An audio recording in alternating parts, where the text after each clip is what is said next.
Hey y'all, welcome back to the Hack Shack. This is going to be a quick one, another one for Septandy, still with the MC-10 here.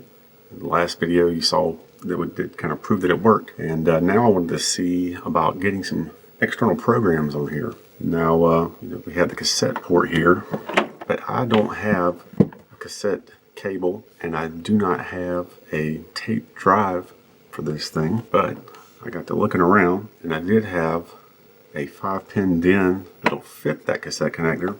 This is from some Commodore cable of mine. And I thought maybe I could play back some sound files through an MP3 player so I don't have to use a laptop or anything. And I just needed a way to connect everything up. So this is what I ended up doing. I found the pinout that I'll put up here for the cassette port to figure out what was the audio in. And then basically I took my multimeter here just to verify, put it on the connectivity, or the mode where it'll verify if you've got a connection, and it beeps, right? So I got on my pin here, which is the audio in, I believe, and started probing around to see if I could find a match that matches this, and the audio ground is on the outside there. So I knew I could probably use this cable to at least experiment with. So I went to the website I'm going to show here. I got a couple of WAV files that were already in that format, and I just put them here on my MP3 player.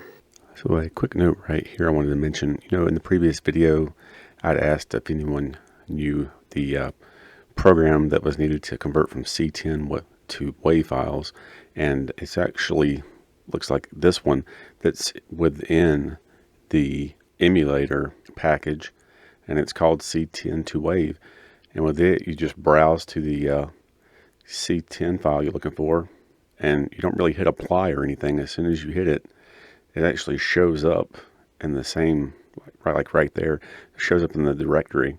It just kind of does it right then, and then you can take that WAV file and get it into your system.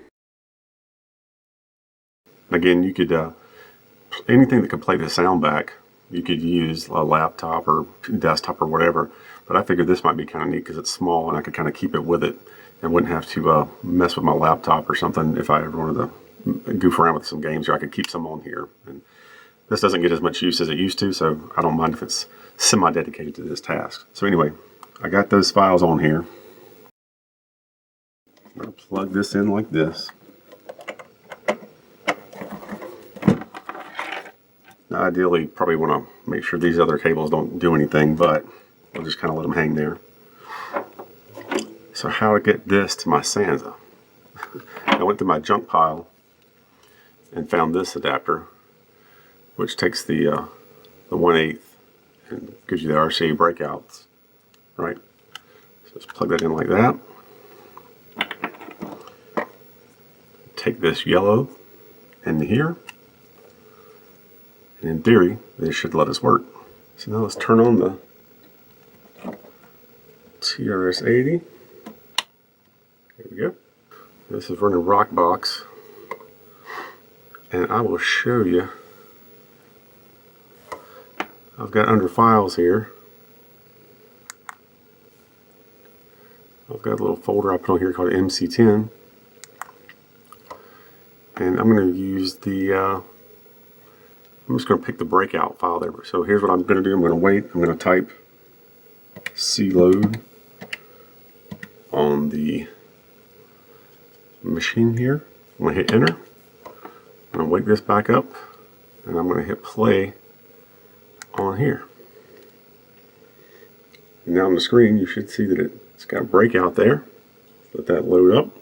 Alright, that should be loaded. Let's see if it is. We'll list.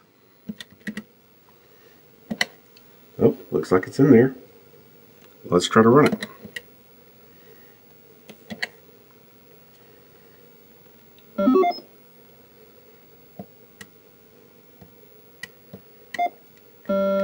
Uh-oh. I thought I had these controls.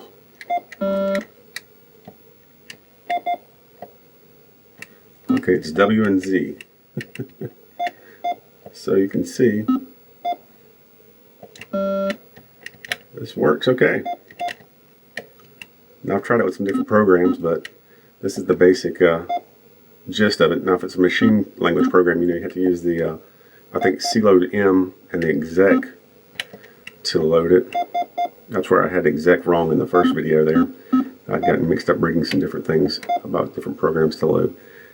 Now this is an unmodified one, so it just has the 4K RAM, so that limits some of the programs you can play, but there are still a lot you can play with a 4K one and other programs to mess with. But just wanted to show that was pretty neat, a way to get something in.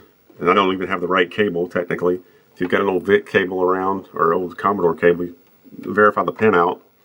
If you've got a source to play the audio in, whether it be a laptop, an MP3 player, or a phone. I would have probably used my phone for this, but I've finally relented and got a phone. My newest phone does not have a headphone jack, so this seemed to be an easy thing to try out. Thanks for watching. Take care. Bye-bye.